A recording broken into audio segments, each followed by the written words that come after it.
السلام علیکم ګرانو لیدونکو. نن ورځ مو یو ډیر مهم او مسلکی بحث انتخاب کړی دی. هغه د لوجستیک مدیریت دی. زموږ سره نن یو تجربه کار مدیر شته چې له کلونو راهیسې د مختلفو ادارو او شرکتونو سره د لوجستیک په برخه کې کار کوي. ښه راغلاست مدیر صاحب. وعلیکم سلام، ډیره مننه. زه خوشحاله یم چې نن د داسې موضوع په اړه خبرې کوو چې ډیری خلک یې اهمیت ته نه متوجه کیږي، خو دا د هرې ادارې د بریا بنسټ جوړوي. ډیره مننه. لومړی پوښتنه دا ده چې د لوجستیک مدیریت څه شی ده، یا د لوجستیک مدیریت تعریف څه دی؟ په ساده ډول لوجستیک مدیریت هغه پروسه ده چې د موادو، تجهیزاتو، محصولاتو او معلوماتو له پیرودلو څخه تر مشتری ته د رسیدو پورې د ټولو فعالیتونو پلان، تنظیم او څارنه کوي. او موخه دا ده چې سم توکي په سم وخت کې په سم ځای او په لږ لګښت سره ورسیږي. ډیر ښه. نو د لوجستیک مدیریت اصلي موخې کومې دي؟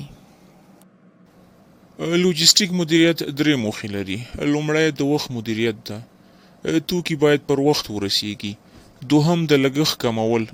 هر اداره هڅه کوي لګښتونه کم کړي. دریم د مشتری رضایت. مشتری باید مطمئن وي چې هر څه سم او پر وخت رسیدلی دي. ډیره مننه. ویلی شئ چې لوجستیک مدیریت د یوې ادارې لپاره ولې مهم دی؟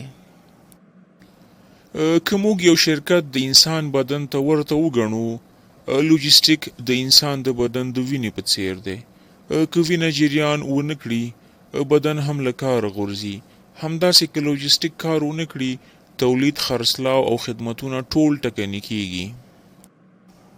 ډیره ښه خبره ده. اوس راته ووایه چې د لوجستیک مدیریت اصلي برخې کومې دي؟ د لوجستیک مدیریت اصلي برخې دا دي. لومړی تدارکات یا پروکیورمنټ، د اړتیا وړ توکو پیرود. دوهم اصلي برخه انتقال یا ترانسپورټیشن ده، د موادو انتقال یو ځای څخه بل ځای ته. دریم اصلي برخه زیرمه کول یا ویر هاوسینګ دي، د توکو منظم ذخیره کولو څخه عبارت ده. څلورمه اصلي برخه توزیع یا ډیسټریبیوشن ده، د توکو رسونه په دغه برخه کې شامله ده.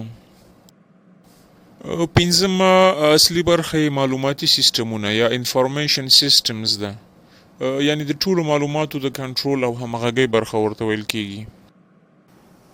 ډیری وخت خلک فکر کوي چې لوجستیک یوازې د انتقال برخه ده. آیا دا سمه ده؟ نه، دا یو غلط تعبیر ده. انتقال یوازې د لوجستیک یوه برخه ده، خو لوجستیک یو بشپړ سیستم دی. دا د پلان جوړونې، زیرمه کولو، تدارکاتو او همغږۍ ټولې پروسې پکې شاملې دي. که یوه اداره وغواړي خپل لوجستیک سیستم ښه کړي، نو له کومه ځایه دې پیل وکړي؟ لومړی دې د خپلو اړتیاو تحلیل وکړي. پوه به شي چې څه ته اړتیا لري، له چا پیرود کوي، څنګه یې انتقالوي او چیرته یې زیرمه کوي. وروسته دې یو لوجستیک پلان جوړ کړي چې د وخت، لګښت او کیفیت ترمنځ توازن وساتي. ډیره مننه. ښه، دا هم راته ووایه چې د لوجستیک پلان جوړول څنګه کیږي؟ په پلان جوړولو کې 5 اساسي مرحلې دي. لومړی د اړتیا تحلیل. دوهم د تدارکاتو پلان جوړول. دریم د انتقال او زیرمه کولو تنظیم. څلورم د څارنې او راپور ورکولو سیستم.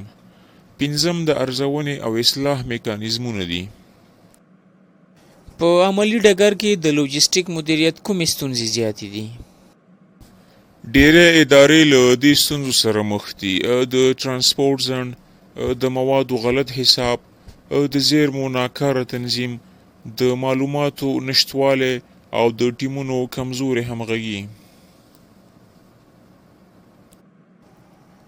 نو دا ستونزې څنګه حل کیدلی شي؟ حل یې دا دی چې د ټکنالوژۍ څخه استفاده وشي. د معلوماتو د مدیریت لپاره سیستمونه جوړ شي. ټیمونه منظم وروزل شي او د هرې مرحلې لپاره د څارنې شاخصونه وټاکل شي. ډیر ښه. اوس راته ووایه چې یو ښه لوجستیک مدیر باید کوم مهارتونه ولري؟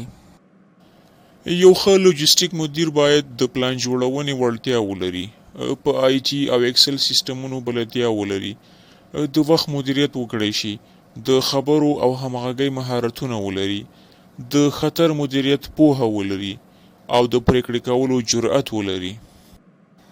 په نړیواله کچه د لوجستیک مدیریت لپاره کوم معیارونه یا سټنډرډونه شته دي؟ هو شته دي. د مثال په ډول د کیفیت لپاره د ISO 9001 سټنډرډ څخه کار اخیستل کیږي. همدارنګه د لوجستیک او امنیت لپاره د ISO 8000 سټنډرډ څخه کار اخیستل کیږي.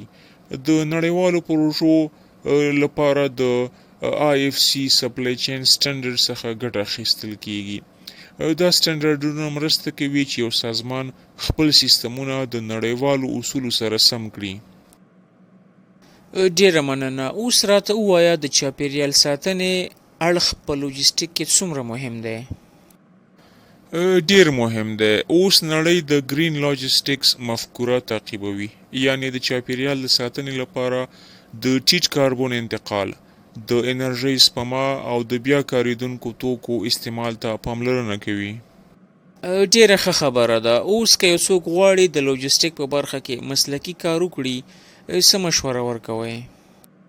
زما مشوره دا ده چې د سپلای چین منیجمنت بنسټیز کورسونه زده کړي، د لوجستیکي پروژو برخه کې عملی تجربه ترلاسه کړي، د ټکنالوژۍ او ډیجیټل سیستمونو کارونه زده کړي او د رهبرۍ مهارتونه لوړ کړي.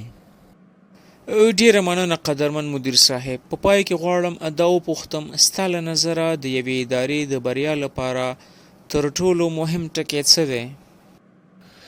ډیره مننه. تر ټولو مهم ټکی منظم سیستم دی. که لوجستیک، منابع بشري، مالی او اداري سیستمونه همغږي وي، اداره خامخا بریالۍ کیږي. ډیره مننه مدیر صاحب د دې ښکلې او مسلکي مرکې لپاره. او تاسو ګرانو لیدونکو، که غواړئ د ادارې مدیریت، لوجستیک او مسلکي پرمختګ په اړه نور معلومات ترلاسه کړئ، نو مه هیروئ زموږ چینل سبسکرایب کړئ او د زنګ تڼۍ فعاله کړئ.